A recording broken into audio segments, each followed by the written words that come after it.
வணக்கம், எல்லாரும் எப்படி இருக்கீங்க?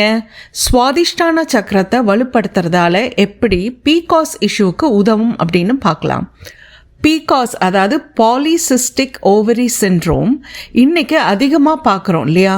பொதுவாக இந்த ஃபாஸ்ட் மூவிங் வேர்ல்டில் நம்ம உணவு முறைகளும் லைஃப் ஸ்டைல் சேஞ்சஸும் பெரிதளவில் மாறிட்டதுனால இன்னைக்கு இந்த காலகட்டத்தில் PCOS அதிக பேருக்கு வர காரணம். இது பெண்களுக்கு இருக்கிற ஒரு ஹார்மோனல் டிஸார்டர். இதனால் irregular periods, weight gain, acne and fertility issues எல்லாம் நம்ம பார்க்குறோம். உங்களுக்கு PCOS பிரச்சனை இருந்தால் முதல்ல நீங்கள் மருத்துவர்கிட்ட போய் சரியான ட்ரீட்மெண்ட் எடுத்துக்கணும். கூடவே food and life style changes பண்ணணும். அது கூடவே சுவாதிஷ்டான சக்கரத்தை வலுப்படுத்துகிற விஷயங்களை நம்ம பார்க்கலாம். அது செஞ்சால் நமக்கு அந்த PCOSலேருந்து ஈஸியாக வெளிவரத்துக்கு உதவும். யோக நிலையில் பார்த்தா இது சுவாதிஷ்டான சக்கரத்தில் இருக்கிற எனர்ஜியோட இம்பேலன்ஸ்னால வரும்னு சொல்லப்படுது. சுவாதிஷ்டான சக்கரம் எங்கே இருக்குன்னு நம்ம முன்னாடியே பார்த்துருக்கோம் பல காணொலிகளில்.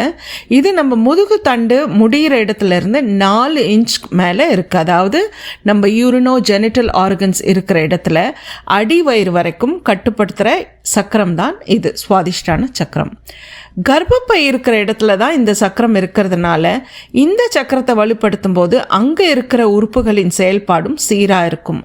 அது மட்டும் இல்லாமல் இந்த நீர் சக்கரத்தில் இருக்கிற ஆற்றலை சீராக வைக்கும் பொழுது ஹார்மோன் சுரந்து நல்ல வேலை செய்ய வைக்கும். எந்தெந்த யோகா, முத்திரைகள், உணவு முறைகள், சக்கரத்தோட மந்திரங்கள் செஞ்சு இந்த சுவாதிஷ்டான சக்கரத்தை வலுப்படுத்தி PCOS இஷ்யூலேருந்து சரி பண்ணலாம் அப்படின்ட்டு ஒரு லாங் வீடியோ போட்டிருக்கேன். அது உங்களுக்கு ரொம்பவே ஹெல்ப்ஃபுல்லாக இருக்கும்.